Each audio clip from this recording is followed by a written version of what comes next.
the Gautrain Midrand depot.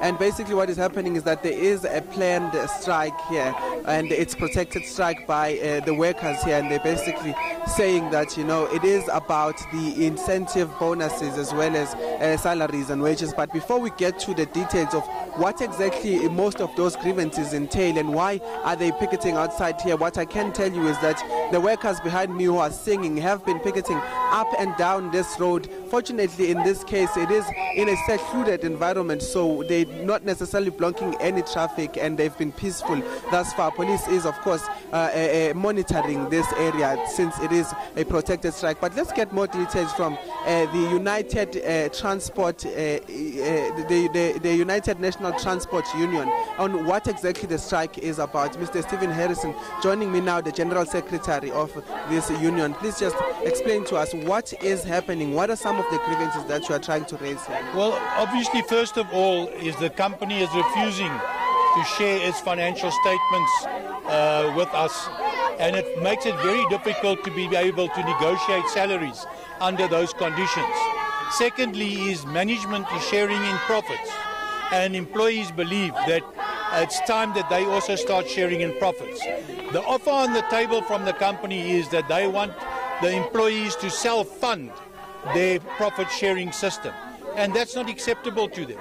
And secondly is the 8.5% salary increment is across the board. It's on basic salary.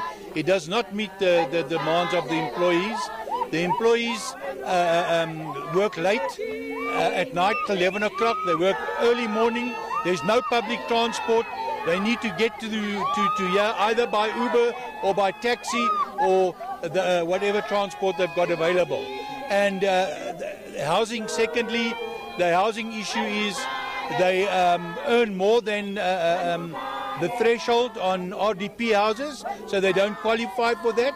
And you can see where all the stations are stationed of Gautrain.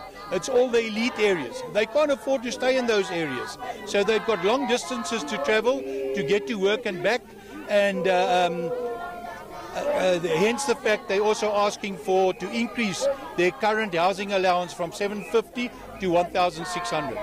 You did mention that it is about salaries and bonus incentives, and of course that the workers cannot afford to come to work, and they spend, I guess, the bulk of their salaries and wages on transport. But what are some of the benefits they get as workers of the Gautrain? The only benefits they get is that the Gautrain pays 50% of their medical, and they have to belong to a certain medical plan. And secondly, the company also gives them a 7.5% addition to their pension, as the worker also then adds to the 7.5%. That's the only benefits they get, and currently they get a 750 Rand allowance, housing allowance. I mean, a lot of people would imagine that if you work for a company such as the Gautrain, aren't they able to use the Gautrain to get to work, or do they pay even for that service? They've got to pay for that service. That's one of the bones of contentions as well, where in the past they've allowed the people to use, specifically the administrative staff, to use their passes. That has also been stopped at this point in time. What is the plan from today? I mean, you're picketing outside here. Are you handing over a memorandum? And is there anyone who is willing, coming to meet you guys? We've said to management, yes, on Saturday when we deadlocked, we're available to continue negotiations in the interest of both parties and the commuters out there. So if they call us, we'll be back at the negotiating table. Alrighty, but for now the negotiations have broken down, and you guys are basically picketing outside here to get their attention to say, let's go back to the negotiating and drawing board and get some of those details done. But just as a last question, are Gautrains working today? As far as we're concerned, very limited. We've heard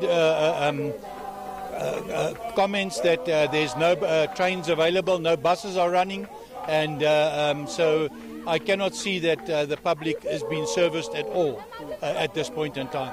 Are employees going to go back to work? What is the way forward if they do not respond to your grievances? The way forward at this point in time, employees have decided to remain on strike until we find a solution at the negotiating table. All right. Thank you very much, Mr. Stevens. Harrison there basically telling us that they are on strike and the workers here cannot afford to come to work because of particularly the transport and the fact that they cannot afford the places that are around these stations, and therefore they travel long distances. Among that is, of course, the bonus incentives, the housing allowances, as well as the salaries that they need 10% increase. The negotiations have broken down and workers are on strike until the matter is back on the table for discussion. So basically they're saying that they are on strike until their demands are met or until they are back to the negotiating table where they can discuss some of these grievances.